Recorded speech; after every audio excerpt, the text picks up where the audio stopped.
Picture this. It's the mid-90s in the UK, and your mate wants to bring you out for a night.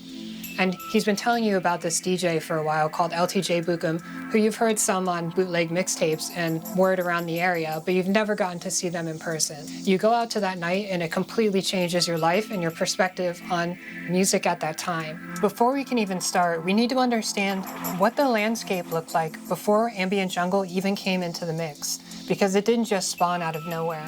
So first things first, we need to go back, way back.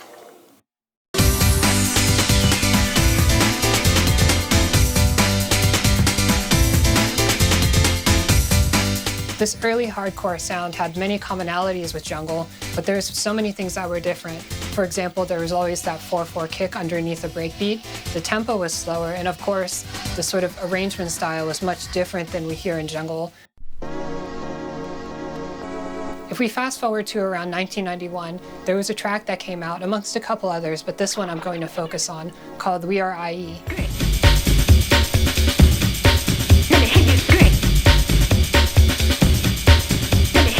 This was like 1991, and it was kind of, many people see it as a very core founding of the sound of jungle. Some DJ was playing and he played this tune, We IE, right? And that was it, mate. We IE. See? That's why you gotta big up man like Lenny the Ice from Arms House Crew, right? Because to me, that tune there was a major influence into the whole of the jungle scene right now. So time passes, the 4 on the floor kick definitely fades away, and now we have a breakbeat-oriented genre.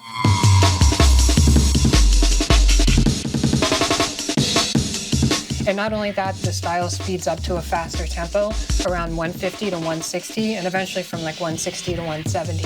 And around 1994 is when jungle really started to properly burst on the scene. People who were born with nothing have found something that they can relate to and something that they can believe in. In the last year, jungle has grown from a small, exclusive underground scene to the main sound on the streets. Over the summer, as many as 20,000 people were raving to jungle every weekend. In London, major West End clubs now feature jungle. Even Radio 1 has begun to play it. In this 1994 era, raga jungle was really, really popular, and you had songs like this, and this,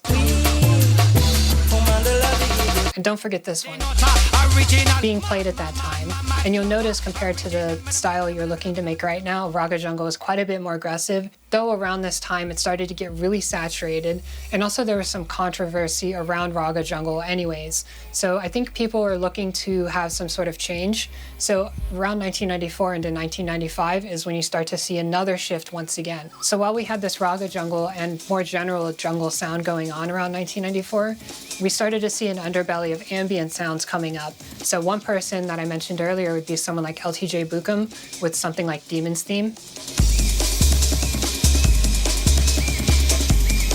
I think around this time, so many people were looking for something different within jungle, and it was just feeling stale. So this sort of ambient, intelligent sort of sound was a breath of fresh air. You have a mainstream of easy, simplified, up-top, mangled sounds that come at you like a piece of shit out of a garbage can. Yes, you have what Bukum is playing, which is clean, fresh, intelligent, thought-out breaks, melodies, bass lines, and pad patterns.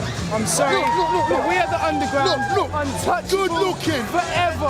This is drum and bass. This is drum and bass. This is not jungle. This is not jungle that goes where, and has complete and beats and no music and no lyrics to it. Danny makes fucking music that is cool, and it touches you here, and it touches you here too. So if we take a look at the sound palette for ambient jungle, there's actually a lot of carryover from the 80s. I think a lot of people don't make this connection, but so much of it I still think was heavily influenced from 80s music, especially just by the fact that they were using so many synthesizers from the 80s. So you could have a pad sound, but you could also do something like having a DX7 piano or an E piano sound, and that would serve as a very atmospheric role as well, where you can have a pad with the E piano layered on top of it.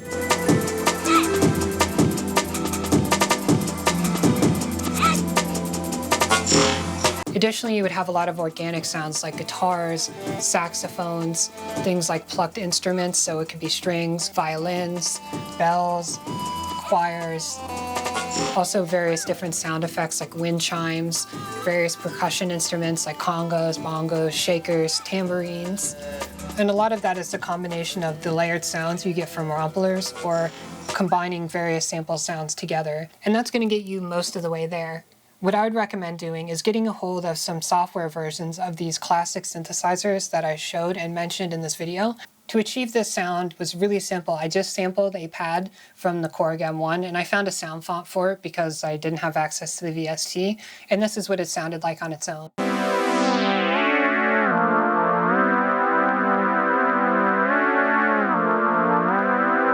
And I ended up sampling it as a chord, and I think I did something kind of like this. So the chord that I'm playing obviously is very important, but we're going to get into that a little bit later. So then I brought it into our sampler, and this is kind of what I ended up with.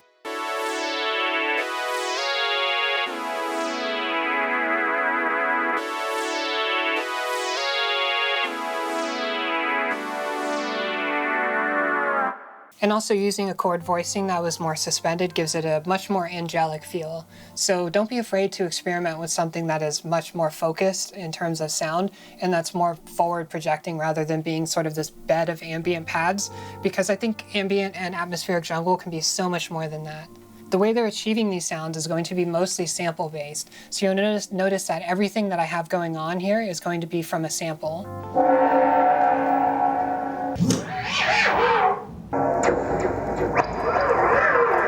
Wow, I like that tune. That's wicked. How many sounds got in this module, Dan? 750 sounds. Different keyboard sounds and rows and vibes and strings and all kind of things. So you can like compile your own orchestra out of like one module. So early 90s, you would hear things like the Akai S950 or maybe the S1000 and a few other similar devices by different manufacturers. That's going to give it a noticeably lo-fi feeling. And if you watch my last tutorial on the sound design for 80s music, there's a really common similarity here. And beyond that, the sort of gear they're going to have access to in the early 90s is once again going to be synths that are not quite as sought after or cheaper, lower end stuff, if they're not sampling from other people's stuff or from records. So then as the 90s roll on, you start to have so much more access to different synthesizers. So for example, you're going to have something like the JV1080, which is an iconic sound, the JD800, the Korg M1, the DX7, the Roland D50, Kawaii K1. So there's so many different synthesizer options coming on, and this is where so many of those classic sounds come from that you recognize. Another thing too is they're all kind of like romplers. So they're a combination of like a synthesizer and a sampler, and they have these sound engines that give you so much flexibility as well as many different options for polyphony. And you would have plenty of people also getting a hold of sample CDs and taking sounds from there. So for example, they might be grabbing something from Jungle Warfare, Zero G Data File 1 and 2, and plenty of other sample CDs at this time, and using them in their own songs. So the next thing is I have this little choir sound, which again is sampled from the M1.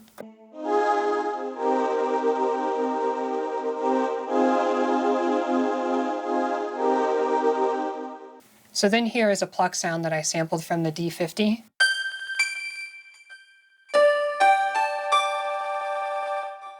Very classic, and if you notice, I made the loop point kind of not perfect, so it has a cool texture to it.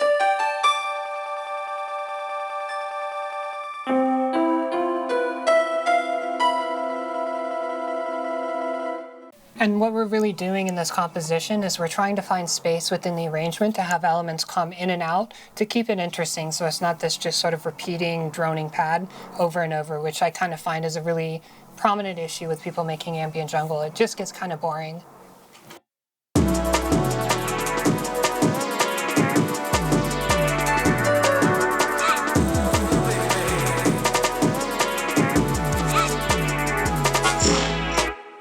All right, let's move ahead a couple years, and now we're going to be in 1996, approximately. and this is going to be an arrangement that is aligned more with that kind of sound. So in this instance, I'm going to be using the Roland JD800 because it's one of my favorite synths from that sort of era, and I think it has so many great sounds. And also, if you want another recommendation, something like the JV1080 was also an amazing synth, and it was really used so much in video games, as well as tons of jungle tracks. So you might notice some presets if you get that synth too.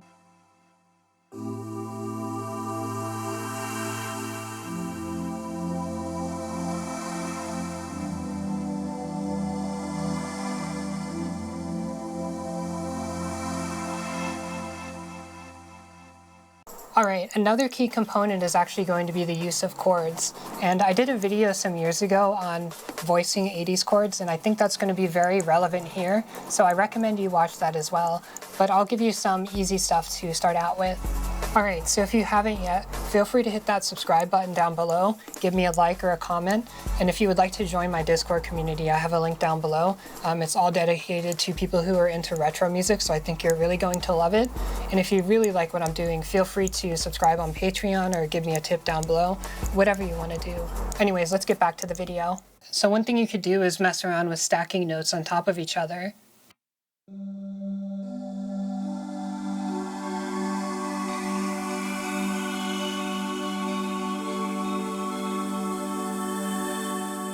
So I think that sounds really cool, but we can do a lot of other stuff too. We don't have to only stack them in this very straightforward way. Right, what if we move notes around a little bit?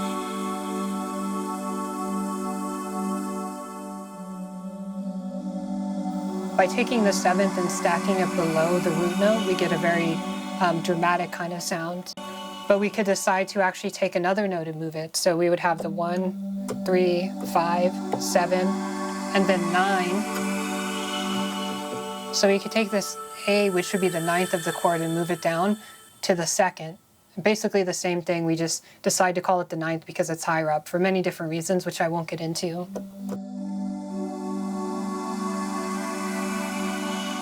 And again, that gives it that very ethereal sort of sound. So these are some really good things you could do with major chords.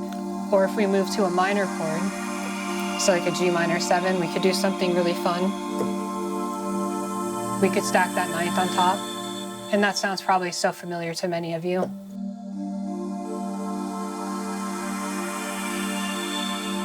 But we can do a similar thing and make it sound much more dramatic by clustering voices together. So we could spread notes out and make something like a chordal voicing and make it really ambiguous.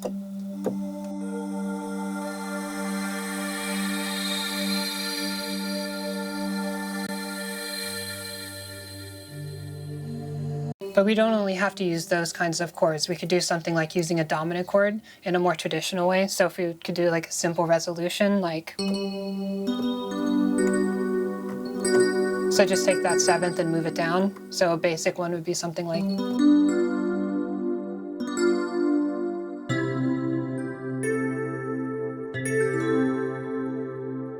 So looking into something like that could be really fun. Or for example, you could spice it up a little bit by doing something like...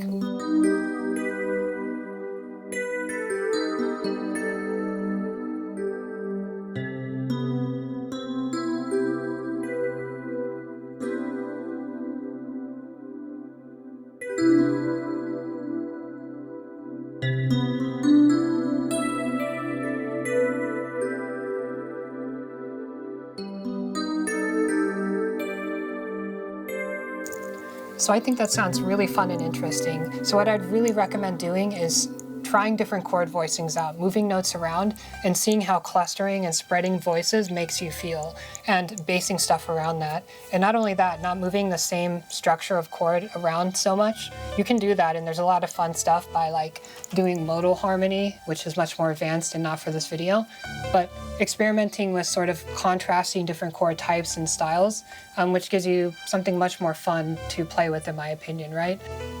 All right, so it looks like you made it to the end of the video yet again. Thank you all so much for watching, and I'll see you in the next video.